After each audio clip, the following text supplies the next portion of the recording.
All right, this right here is crazy. It's definitely crazy. We got to get into this. So this is an article that is basically giving us the rundown on why the owners are kind of refusing to sign off on some of the things that the WNBA players want.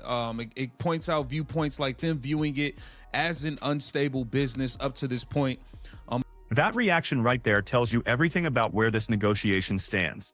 The WNBA Players Association opted out of their collective bargaining agreement in October 2024, and we're now staring down a potential lockout. But here's what's been missing from most coverage: the owner's actual perspective, not speculation, not anonymous sources, the real reasons they're refusing to budge on revenue sharing. And when you see the numbers they're looking at, this entire standoff starts to make a lot more sense.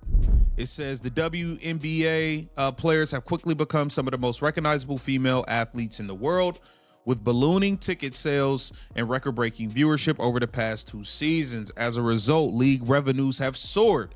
But unlike their male counterparts in the National Basketball Association, who are guaranteed 50% of the NBA's basketball-related income, WNBA players are not guaranteed a percentage of such income, which includes things like media deals, merchandise, ticket sales, concessions. So the players haven't shared in the league's flood of new. Let's establish the baseline here. WNBA players currently receive approximately 7% of league revenue as of 7%. Meanwhile, NBA players are guaranteed 50% of basketball-related income. That's the gap the players are trying to close. But here's where it gets complicated. Multiple major outlets have reported on these negotiations by simply repeating that the league isn't profitable, without ever providing actual financial documentation to back it up. NBC Sports claimed the WNBA has a long reputation of being an unstable business. Bleacher Report wrote the league isn't profitable yet. Sports Illustrated made similar statements. None of them cited sources. The Athletic went further, quoting anonymous sources saying the league and teams combined haven't been profitable since the WNBA's inception in that's 29 years of reported loss. Bargaining agreement in October, and the league has been careening toward a lockout as negotiations soured, with revenue sharing being the largest sticking point. Despite the massive amount of money coming into the WNBA, the league, which is majority owned by NBA owners, wants to keep their revenue sharing structure the same, guaranteeing far more profit for owners and investors than for the players who actually play the game. And too many news reports have catered to owners' interests when reporting on the negotiations between the players' union. Now here's the article that everyone keeps referencing. October 2024, right before the CBA opt-out deadline, the New York Post published a piece claiming the WNBA would lose $40 million that season. Their source, an anonymous NBA executive who said, quote, "The WNBA owes the NBA so much we won't see any windfall for years." That single article has become the foundation for the entire unprofitable league narrative that's dominating these negotiations. But notice the timing. This story drops right before the deadline to opt out of the CBA, which is prime time for both sides to control the narrative. And it's coming from an anonymous NBA executive with a vested interest in keeping player costs down. WNBA contract negotiations is profitability. Now, we've heard over and over and over again how much money these owners lose every year. Oh, we finished in the red, we're in the red, we're in the red, we're in the red. Even with the soar of Caitlin Clark, they claim to have finished in the red. They had to get everybody private jets because everybody was tripping that Caitlin Clark had them. Everybody, so that's another $50 million spent on PJs for everybody. And that was that. So let's continue on. Here's what makes this particularly frustrating for the players. The WNBA just experienced its most successful season in history. Caitlin Clark's rookie year drove record-breaking viewership and ticket sales. Multiple expansion teams are paying $250 million each for the privilege of joining this supposedly unprofitable league. Portland, Toronto, San Francisco, all writing massive checks to get in. So you've got to ask the obvious question. Why are billionaires lining up to invest $250 million into a business that reportedly loses $40 million annually? That math doesn't add up. Either these investors are terrible at business, or the financial picture is significantly more complicated than the league loses money every year. Teams popping up. Why is everybody jumping to throw in $250 million to get their team and all of this stuff? But hey, And then it shows here WNBA will lose $40 million this season, and its NBA investors are growing impatient. That was an article in the New York Post. And it says, when numbers regarding the league's profitability are cited in coverage of the current negotiations, the source is usually an article from the New York Post. Shortly before the deadline to opt out of the CBA in October 2024, prime time for each side try to control the narrative. The Post, Josh Cosman and Brian Lewis reported the WNBA will be losing $40 million. And this is the critical factor that owners are absolutely considering in these negotiations. When Caitlin Clark got injured during the 2024 season, viewership dropped 55%. More than half the audience disappeared when she couldn't play. That's not a gradual decline. That's a catastrophic drop tied directly to one player's availability. Put yourself in the owner's position for a moment. You're being asked to commit to a revenue-sharing model that guarantees players a percentage of income, but you just watched your viewership cut in half because your biggest star got hurt. What happens if she suffers a serious injury next season? What happens if she's out for an extended period? You're locked into paying a percentage of revenue that might evaporate overnight based on one player's health. That's not a stable foundation for a 50-50 revenue split. That's a massive risk that NBA owners don't face because their league's popularity is distributed across multiple superstars and established franchises. Hey, Gabe, you got to also remember the owners watched 55% of the viewership drop when Caitlin Clark got hurt. 55% of the viewership tanked when Caitlin Clark was injured. Got to take that into consideration. I'm sure the owners are taking that into consideration. Like, hey, what if something happened and this girl gets hurt again? We lose more than half of the viewership again. I'm sure that is something they're talking about. Now let's talk about what the league is actually offering, because this is where the owners think they're being generous. The WNBA has proposed tripling player salaries while maintaining a conditional revenue sharing arrangement. Sounds good on the surface, right? Triple the money. But here's the catch. Revenue sharing only kicks in if certain growth targets are reached. And according to the league's own admission, those benchmarks have never been hit. Not once. Part of that is because the 2020 COVID shutdown made the targets impossible to achieve. But even in years without a pandemic, the league structured these benchmarks in a way that made them extremely difficult to reach. And even if the targets are somehow met, players only get revenue sharing on the overage, the amount above the benchmark. And even then, they only receive a small fraction of that overage.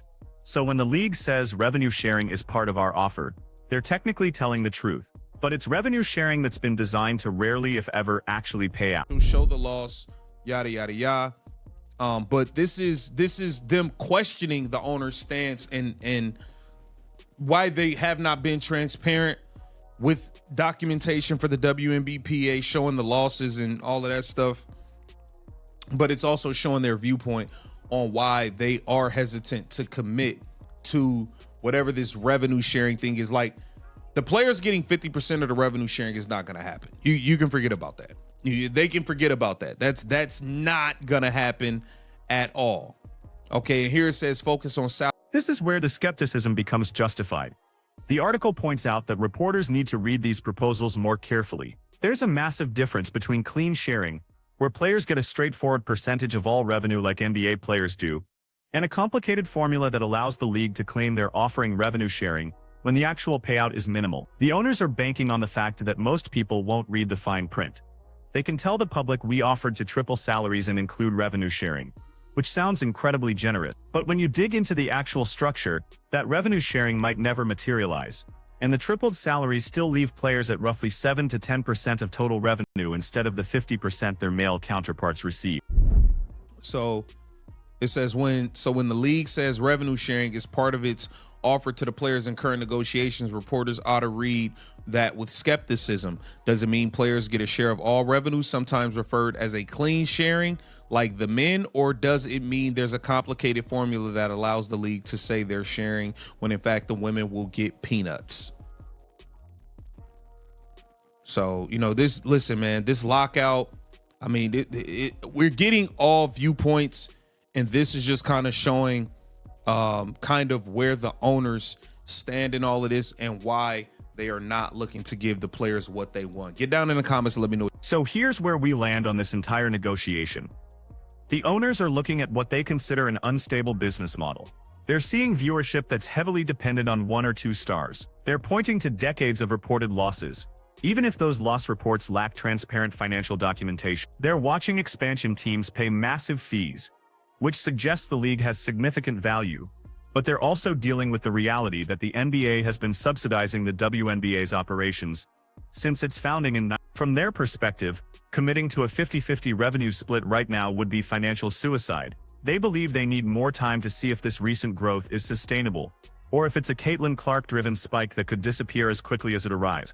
They're offering what they consider a compromise: significantly higher salaries, with the potential for revenue sharing if the league proves it can maintain this growth trajectory without collapsing the moment a star player gets injured. But here's what the owners are missing in this calculation. The players are the product.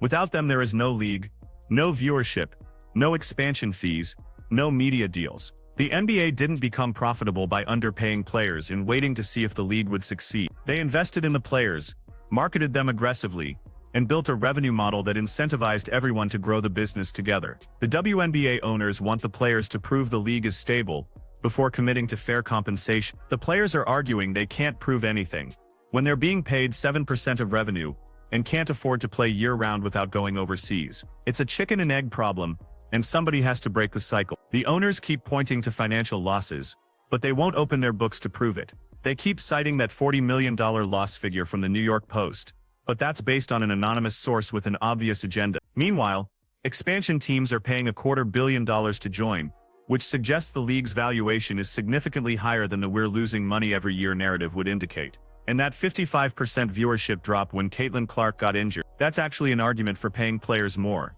not less. If your entire business model is that fragile, you need to invest heavily in developing multiple stars, building deeper fan bases around more teams, and creating a product that isn't dependent on one player's health. You don't do that by offering conditional revenue sharing that never pays out. The players opted out of the CBA because they recognize this moment as their best leverage. The league just had its most successful season ever. Interest is at an all-time high. Expansion is happening. Media deals are being renegotiated. If they can't get a fair deal now, when exactly will the timing be better? The owners are betting the players will blink first and accept the tripled salaries without real revenue sharing. The players are betting the owners can't afford a lockout that kills all this momentum. Somebody's going to be right, and somebody's going to be wrong. But what's clear is that this negotiation isn't really about whether the league is profitable right now. It's about who gets to benefit when it becomes profitable in the future. The owners want to keep that upside for themselves until they're absolutely certain the growth is permanent. The players want to share in that upside now, while they're the ones actually creating the value that's driving the growth. So when you see headlines about the WNBA potentially facing a lock, understand what's really happening. This isn't about greedy players demanding money the league doesn't have. This is about owners who've watched the league's value skyrocket, refusing to share that value with the players who made it possible. They're hiding behind claims of unprofitability that they won't substantiate with actual financial records, while simultaneously charging new owners $250 million to join the party. The question isn't whether the WNBA can afford to pay players fairly. The question is whether the owners are willing to do it before they're forced to. And based on how these negotiations are going, it looks like we're about to find out the hard way. Drop your thoughts in the comment. Do you think the owners are justified in being cautious? Or are they just trying to maximize their profits while the players do all the work? And more importantly, what do you think happens if we actually get a lockout? Does the league survive killing its momentum right when things are finally taking off? Let me know what you think. And make sure you subscribe, because this story is far from over.